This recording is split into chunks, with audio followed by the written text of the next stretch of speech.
Não é novidade que as bombas centrífugas são equipamentos de alta eficiência e confiabilidade. No vídeo de hoje veremos como elas conseguem operar dessa forma e quais são as falhas operacionais que você tem que ficar de olho.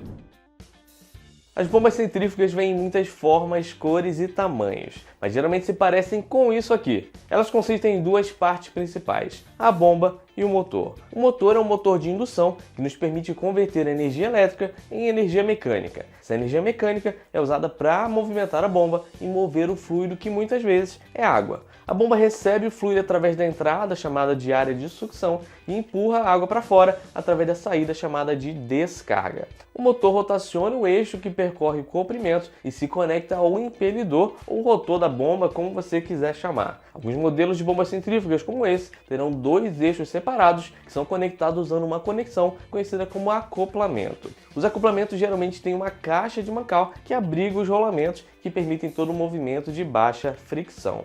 O eixo então continua até a carcaça da bomba. Abrindo ela, teremos o anel de vedação e o selo mecânico que se combinam para formar a vedação que isola o fluido do resto do sistema. O eixo então se conecta ao rotor, que movimenta o fluido e nos permite mover líquidos como a água através da tubulação. Mas vamos entender em detalhes como que isso acontece. Ao olharmos a carcaça da bomba, encontramos um caminho para a água fluir. Ele é chamado de voluta ou corpo espiral. Então a água faz esse caminho em espiral ao redor do perímetro da carcaça até a saída da bomba. Repare como esse canal vai aumentando em diâmetro conforme se aproxima da área de descarga da bomba. Agora pensando aqui no rotor, existem alguns formatos dependendo da aplicação da bomba, mas a maioria deles terão essas pás curvas para trás que podem ser abertas, semi-abertas ou fechadas com algumas dessas guias. Mas agora que a gente chegou na parte mais interessante, as pás na verdade não estão simplesmente empurrando a água e fazendo com que ela se movimente. Na verdade o que elas fazem é fornecer um caminho suave para o fluxo de água. Como o rotor está submerso em água, quando as pás giram, a água que está ali em contato com ele também gira. Então, devido à força centrífuga, o líquido é empurrado radialmente em todas as direções até chegar no corpo espiral. Conforme isso acontece, é criada uma região de baixa pressão que puxa mais água através da entrada de sucção.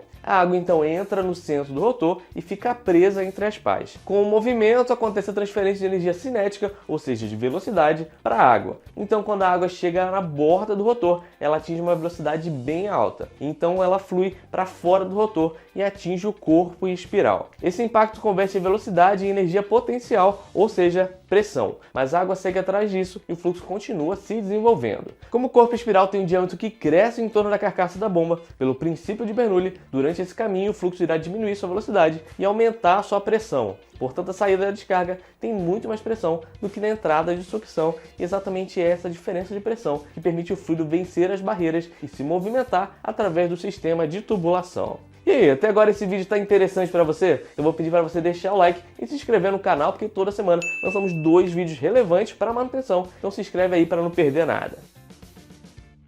As bombas podem apresentar vários tipos de problemas, como vazamentos, vibração, ruído, aquecimento excessivo, perda de eficiência e cavitação. Basicamente, podemos dividir as causas de falhas como sendo falhas no projeto do sistema, falhas na montagem durante alguma intervenção e manutenção e problemas operacionais. Para a gente entender a fundo como acontecem os problemas operacionais, a gente precisa entender o básico de dimensionamento de bombas e hidrodinâmica. Mas vem comigo que isso não é nenhum bicho de 7 cabeças não, tá? Em um sistema de bombeamento, a gente precisa determinar qual que é a energia que a bomba deve entregar para transportar o fluido em determinada vazão. Essa energia vai depender da altura de elevação do fluido, da diferença de pressão entre a sucção e a descarga e das perdas que existem no circuito, ou seja, nas tubulações, em cada cotovelo, em cada variação e tudo que acontece ali na tubulação industrial. Então, juntando essas informações, chegamos no que é chamado de curva do sistema. No eixo vertical temos a altura manométrica total, aqui em metros de coluna d'água. Ela representa justamente a energia total que a bomba precisa fornecer para vencer resistências do sistema e movimentar a água. Porém, esse valor não é fixo e varia em função da vazão, que é o que temos no eixo horizontal. Dessa forma, criamos essa curva que representa o sistema. Com essa curva agora, podemos selecionar uma bomba para atender essas características. O que fazemos é escolher uma bomba que consiga entregar essa energia demandada pelo sistema. Esse mesmo gráfico é desenhado uma curva que representa a bomba. Como a energia entregue pelo motor é a mesma, quando a vazão aumenta, naturalmente a curva tem essa característica característica aqui para baixo, essa característica descendente. Quando colocamos esses dois gráficos juntos, achamos um ponto de interseção, que é chamado de ponto de trabalho, ou seja, que indica qual que é a altura manométrica total e a vazão operacional do sistema.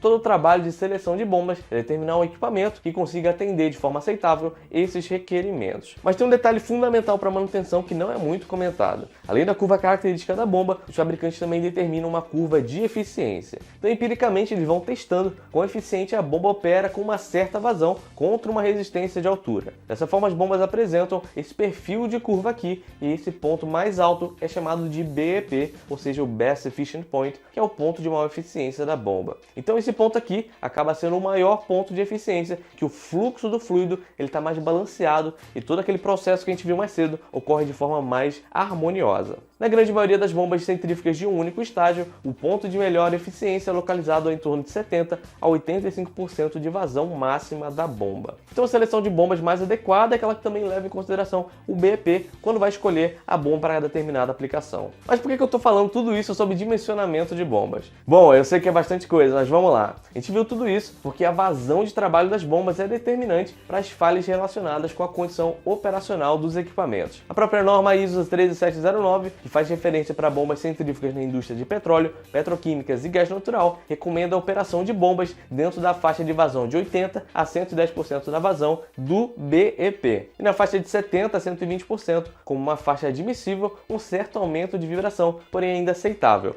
Nas extremidades, valores inadmissíveis porque o potencial de falha é muito alto. Tudo isso acontece basicamente porque quando a bomba está operando ali próximo da região do BEP, a bomba está sendo submetida a forças hidráulicas desequilibradas bem baixas, promovendo assim uma operação bem suave. Porém, quando ela opera com uma baixa vazão, o sistema desestabiliza, levando a efeitos de separação do fluxo de passagem das pás na carcaça do corpo espiral. Já com a vazão elevada, a pressão hidrodinâmica ao redor do rotor, representada aqui por essas setinhas, se torna desbalanceada, resultando em uma força que causa uma deflexão no rotor e no eixo, aplicando cargas radiais e, consequentemente, vibrações. E aquelas vibrações que, como você já sabe, reduzem a vida útil dos selos mecânicos, rolamentos, eixos, buchas e da bomba em geral. Nessa imagem aqui temos um panorama geral dessas condições operacionais causadas pela vazão irregular das bombas, como cavitação, que a gente já fez um vídeo inteiro sobre, é só você clicar aqui no card se você não assistiu, recirculação, quando tem fluxo retornando para a bomba e criando vórtices que causam danos ao rotor, e também elevação de temperatura, que ocorre quando a vazão não é suficiente para remover o calor gerado internamente da bomba, resultando na expansão térmica, que pode causar atritos internos entre as partes metálicas.